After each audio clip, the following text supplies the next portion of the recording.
Kung hanggang ngayon ka asenso ay natatakot ka pa ring humarap sa kamera, natatakot ka pa ring mag-post ng content mo, then para sa'yo ang video na 'to. At kung ngayon lang tayo nagkita, ako nga pala si Erwin Irkilang, isang bumberong may maliit na negosyo, content creator at isang, fitness enthusiast. At may kwento ako sa'yo ka-asenso na nung, elementary ako at high school, sobrang mahiyain kong tao, sobrang mahiyain kong estudyante na yung tipong kahit simpleng recitation ay, takot akong tumayo dahil, nafi-feel ko talaga dati na sobrang nakakakaba at, nanginginig yung paa ko sa tuwing, tumatayo ako sa recitation at lalong-lalo na sa mga reporting sa school. So, yun talaga yung pinaka-iniiwasan ko dati. Hanggang sa naging college ako, ganun pa din yung, style ko na talagang low-key lang at, average lang na estudyante na basta makapasa lang, makapag, comply lang ng mga project sa school ay, okey na para sa akin. Nung nag-college ako ka-Asenso ay, iba na yung, subject compare sa high school. So, mas marami na yung vacant sa pagitan ng, mga subject. So, yun nga naisipan kong, pumasok sa as working student 'no. Nung, SGC College kasi may, high school din na katapat. So, doon ako nakapasok, apply ako sa isang teacher na isa sa board ng, canteen. So, yun nga suwerte na nakapasok ako sa as working student. So, as, employee ng canteen ay kailangan kong mag-serve ng mga teachers doon, ng mga estudyante doon at, do'n ay, unti-unting na-develop yung, pagiging mahiyain ko na hindi na talaga mahiya dahil, kailangan ko ngang mag-serve, kailangan kong maglinis sa area, sa canteen. Yun, dahan-dahan unti-unting, nawawala yung pagka-mahiyain ko kasi nga kailangan kong gawin 'to para sa trabaho ko ng, sa gano'n ay makapag-income naman ako at, makatulong ako sa parents ko na sa gastos at sa bayarin sa school at sa allowance. So yun yung, isa sa experience ko na socialization na kailangan kong, makipagkaibigan sa mga employee doon, sa mga katrabaho ko, sa mga customers doon. Dahil, kailangan sa isang, canteen or sa isang negosyo doon.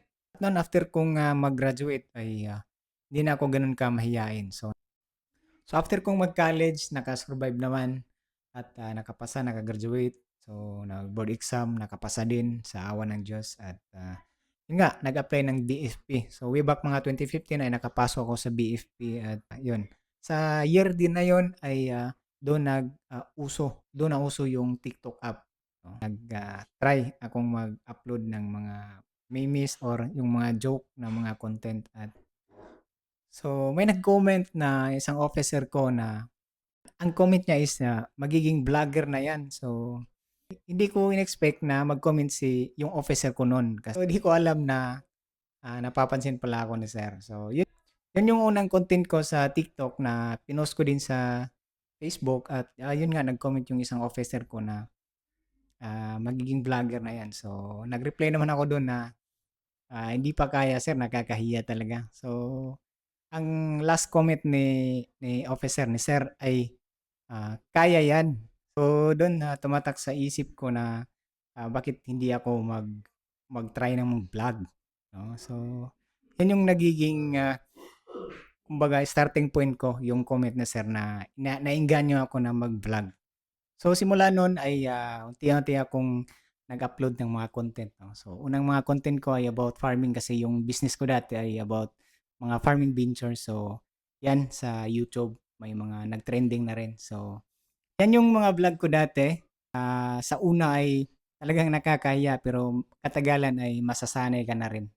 So kaya ngayon kahit, hindi pa gano'n karamihan yung mga subscribers natin, yung followers natin, pero proud ako sa sarili ko na may mga content na akong nagagawa na mga valuable content na naise-share ko sa mga ka-Asenso natin. At ito ka-Asenso, ise-share ko sa'yo yung mga realization ko, yung mga tips ko kung gusto mong maging content creator or gusto mong magsimula ng content creation. Number one ka-Asenso ay, magsimula ka sa kung anong meron ka. So kung may cellphone ka ngayon kahit, hindi magandang camera, hindi magandang cellphone, basta mag-record ka lang, simulan mo at, mahanap mo yung niche mo kung ano yung, valuable content na maise-share mo sa iyong mga, viewers or followers. Ako dati nung, nagsisimula ako sa mga farming content ko ay, hindi naman gano'n kaganda yung camera ko, cellphone lang tapos ni-record ko lang at ayun, nag-upload lang ako, nag-upload. So yung mic ko pa dati ₱300 lang pero maganda na rin na mic. Importante ay, klaro yung mga sinasabi mo at, kung gusto mong iparating sa iyong mga, viewers or followers. So yun nga, magsimula ka kung anong meron ka. At ang number 2 kaasenso ay 'wag na 'wag kang mahiya, 'no. So kung, valuable content naman yung, shine-share mo sa SOCMED, then, wala kang dapat ikahiya.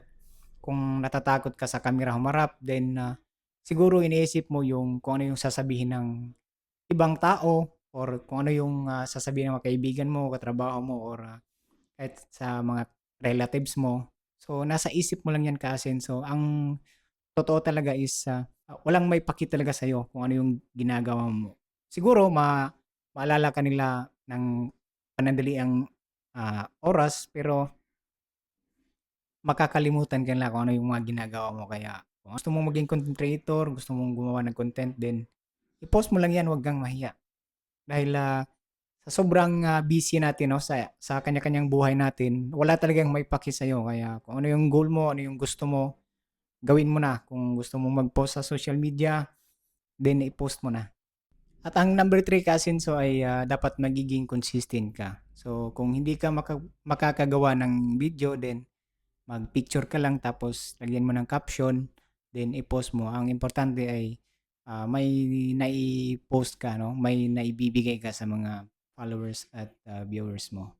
So, maging consistent ka lang, 'di naman talaga kailangan na araw-araw gumawa ka ng video kasi minsan busy rin tayo sa mga hustle natin, eh, lalong-lalo na 'pag may trabaho tayo. So, kung may free time ka, pilitin natin na, makagawa ng content. So, 'yun, I'm sure marami tayong, mga free time.